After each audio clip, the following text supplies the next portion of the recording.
Assalamualaikum warahmatullahi wabarakatuh. Selamat pagi anak-anakku semua. Bagaimana kabar kalian?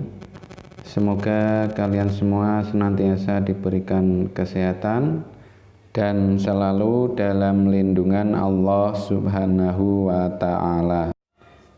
Anak-anakku yang Pak Guru banggakan, pada pagi hari ini kita akan belajar fikih dengan materi darah haid. Pengertian haid. Haid secara bahasa artinya mengalir.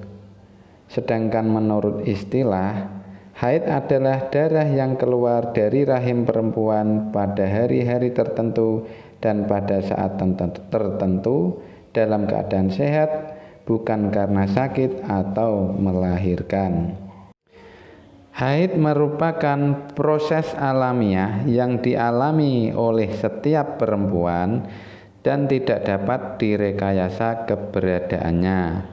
Sudah menjadi ketetapan Allah khusus untuk kaum perempuan. Jadi anak-anakku tidak perlu khawatir, terutama yang perempuan ketika sedang mengalami haid. Kalian tidak usah khawatir, itu merupakan proses alamiah. Sebagaimana firman Allah dalam surat Al-Baqarah ayat 222 yang bunyinya A'udzu billahi minasyaitonir rajim. Bismillahirrahmanirrahim. Wa yas'alunaka 'anil mahid. Qul huwa adan fa'tazilun nisaa fil mahid wa la taqrabuhunna hatta yadhhur fa idza tatahharna fa'tuhunna min haitsu amarakumullah innallaha yuhibbut tawwabina wa yuhibbul mutatahhirin.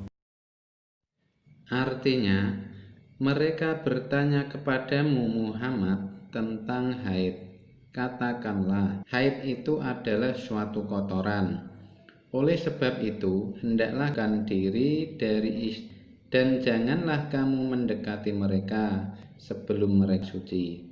Apabila mereka suci, maka campurilah mereka itu di tempat yang diperintahkan Allah kepadamu. Sesungguhnya Allah menyukai orang-orang yang bertobat dan menyukai orang-orang yang mensucikan diri. Quran Surat Al-Baqarah ayat 222. Anak-anakku yang Pak Guru banggakan, jadi jangan khawatir jika perempuan mengalami haid, karena hal tersebut menandakan bahwa perempuan itu sehat. Selain itu, haid juga merupakan bukti bahwa seseorang perempuan tersebut memasuki usia baligh, yaitu usia di mana dikenakan hukum syara padanya dan sudah berkewajiban menanggung segala amal perbuatan yang dikerjakannya di hadapan Allah Subhanahu wa ta'ala.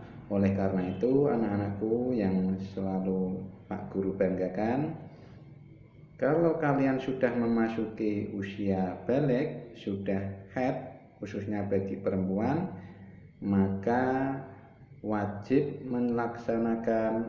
mendirikan sholat 5 waktu. Anak-anakku yang Pak Guru banggakan, darah yang keluar dari rahim perempuan itu terdiri dari 3 macam, yaitu ada darah haid, ada darah nifas, dan juga ada darah istihadhah. Darah haid ialah darah sehat yang keluar dari rahim wanita yang sedikitnya berusia 9 tahun. Darah ini keluar minimumnya selama sehari semalam atau 24 jam. Itu paling sedikit. Maksimumnya paling banyak 15 hari dan normalnya 6 atau 7 hari. Jadi masa suci bagi wanita antara 2 haid tidak boleh kurang dari 15 hari. Yang kedua, darah nifas ialah darah yang keluar dari rahim wanita yang melahirkan. Darah ini paling sedikitnya yaitu seketika, tetapi paling banyak 60 hari dan normalnya 40 hari. 3. Darah istihadhah. Darah istihadhah ialah darah yang keluar dari rahim wanita, bukan darah haid atau darah nifas, tetapi darah penyakit. Hukumnya seperti hukum orang yang tidak bisa menahan kencing yang selamanya keluar. Jadi perempuan yang keluar darah istihadhah, maka ia tetap dikenai kewajiban melaksanakan sholat 5 waktu. Waktu dan usia keluarnya haid. Masa waktu keluarnya haid minimal sehari semalam dan maksimal 15 hari 15 malam. Namun pada umumnya secara normal masa waktu keluarnya darah haid adalah 6 atau 7 hari. Sedangkan ciri-cirinya adalah darah itu berwarna merah kehitam-hitaman. Usia haid biasanya dimulai antara 12 sampai dengan 50 tahun dan kemungkinan seseorang wanita sudah mendapatkan haid sebelum usia 12 tahun atau masih mendapatkan haid sesudah usianya 50 tahun. Itu semua tergantung pada kondisi lingkungan dan iklim yang mempengaruhinya. Jadi, kapanpun seorang wanita mendapatkan darah haid, maka berarti ia sudah haid. Meskipun usianya belum mencapai 9 tahun atau di atas 50 tahun. Sebab Allah Subhanahu wa Ta'ala dan Rasulnya mengaitkan hukum-hukum haid pada keberadaan darah tersebut serta tidak memberikan batasan usia tertentu. Maka dalam masalah ini wajib mengacu kepada keberadaan darah yang dijadikan sandaran hukum. Anak-anakku yang Pak Guru banggakan, kemudian hal-hal apa saja yang dilarang bagi perempuan yang sedang haid? Pertama, perempuan haid dilarang mengerjakan sholat, baik sholat fardu maupun sholat sunnah lainnya. Sebagaimana Rasulullah bersabda dalam sebuah hadis, Bismillahirrahmanirrahim, fa idza aqbalatil haidatu fata'ish sholata wa idza adbarat faghsili anki ad-dama wa sholli, rawahu Ibnu Majah. Yang artinya, jika kamu sedang haid maka tinggalkanlah sholat, dan jika telah selesai maka mandilah dan bersihkan darah itu serta sholatlah. Hadis riwayat Ibnu Majah dari Aisyah radhiyallahu anha. Yang kedua, perempuan haid dilarang puasa, baik puasa wajib maupun puasa sunnah. Puasa wajib yang ditinggalkan saat haid wajib diqadha atau diganti pada hari yang lain, sebagaimana sabda Nabi Muhammad SAW berikut ini.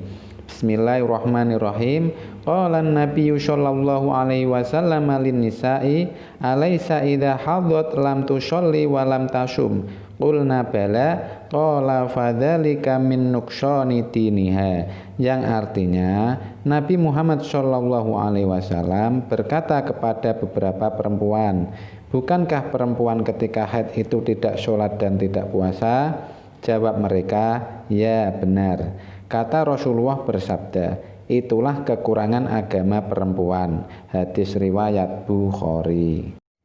3. Perempuan haid dilarang melakukan tawaf ketika menunaikan ibadah haji atau umroh. Rasulullah SAW bersabda dalam hadis sebagai berikut. Bismillahirrahmanirrahim. Idza hidti faf'ali ma yaf'alul hajju ghaira alla tatufi bil baiti hatta tadhuri, rawahul Bukhari. Artinya, jika kamu haid maka kerjakan ibadah sebagaimana yang dikerjakan para jamaah haji, kecuali tawaf di Baitullah sehingga suci. Hadis riwayat Bukhari. Keempat, perempuan haid dilarang menyentuh mushaf dan membaca Al-Quran, sebagaimana firman Allah dalam surat Al-Waqiah ayat 79. A'udzu billahi minasyaitonir rajim.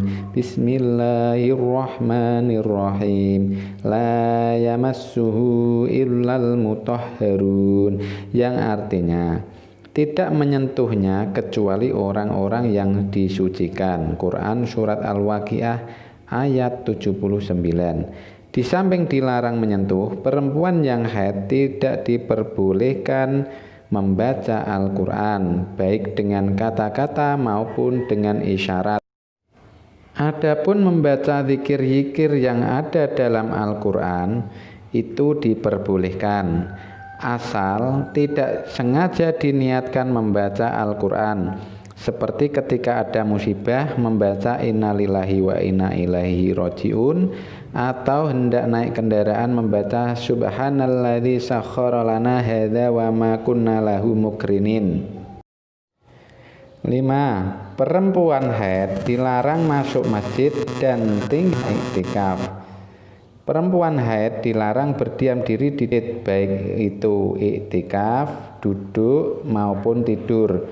Rasulullah Shallallahu Alaihi Wasallam bersabda dalam sebuah hadis, Bismillahirrahmanirrahim. La uhillul masjida lihaidin wala junubin. Rawahu Abu Dawud. Yang artinya, saya tidak menghalalkan masjid untuk orang haid dan junub.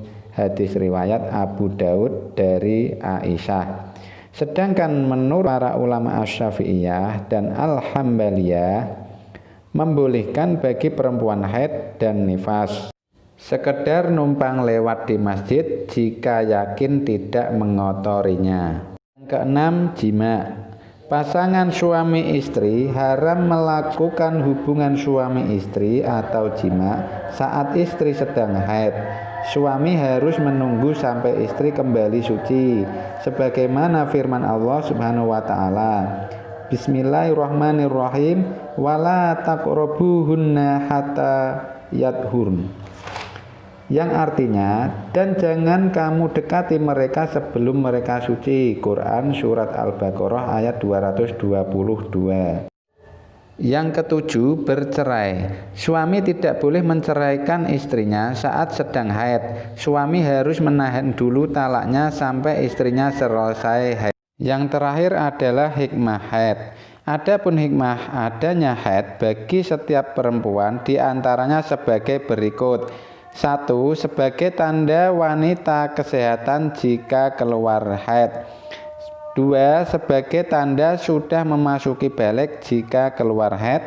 Dan yang ketiga, sebagai perhitungan masa iddah.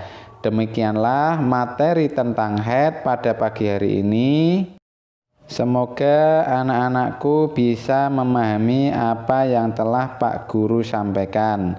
Dan juga khususnya bagi anak-anakku perempuan, kalau sudah saatnya jenengan menginjak masa balik, yaitu dengan ditandai keluarnya darah haid, maka jangan sampai panjenengan meninggalkan sholat fardu 5 waktu.